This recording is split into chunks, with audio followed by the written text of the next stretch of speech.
exercise. It's fun. No.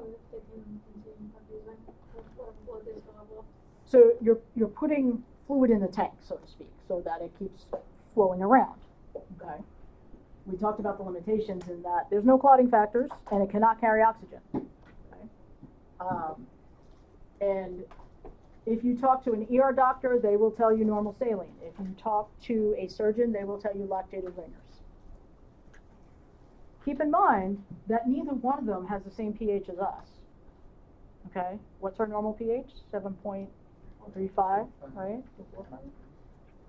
This is like, ringers is like 5.5, and this is like 5.3, the pH. So think about that. If you're giving a lot of it, is it going to affect if they're acidotic or not? Mm-hmm. Yeah, absolutely, right? So how are we going to monitor their effectiveness?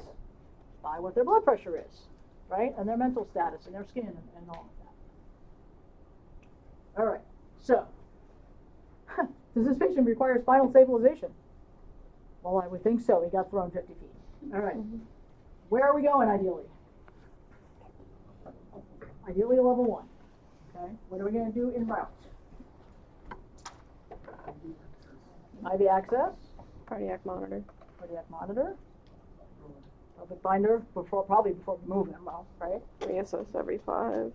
Yeah, what did you say? I'm having fluid, but I'm not opening the bolus. Okay, good. Yes, pain management, right?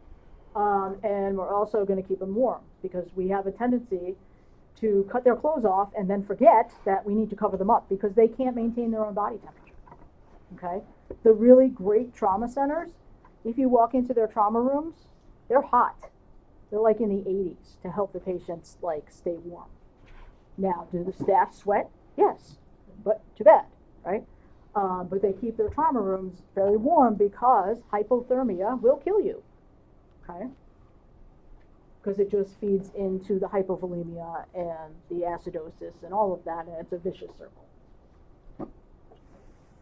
All right, so are we starting an IV on the scene? Grab and go. No, unless they are trapped.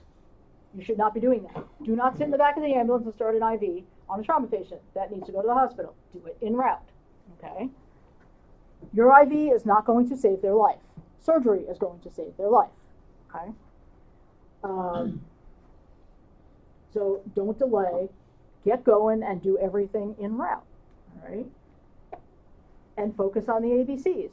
That's what's going to keep them alive, okay? We already talked about shock treatment. All right, so does rapid transport mean your partner drives like an absolute asshat, lights and sirens, and gets you killed on the way? No, okay? But you want to get there expeditiously, okay? But you also don't want to die. So keep that in mind if you ask someone else to drive, like a police officer. Who goes nose first into the... That goes nose first into the bay at Vassar, okay? It's quite the ride. I can tell you from experience, okay? All right, so we went to a level 1 with surgical capability. We got a fractured pelvic ring and a ruptured spleen, just like we thought. Got a spleen taken out and recovered completely. Next to us taking him to the best place. All right. Questions? Maybe someone lives. Yes, right? All right, why don't you guys get up, walk around, and take like 7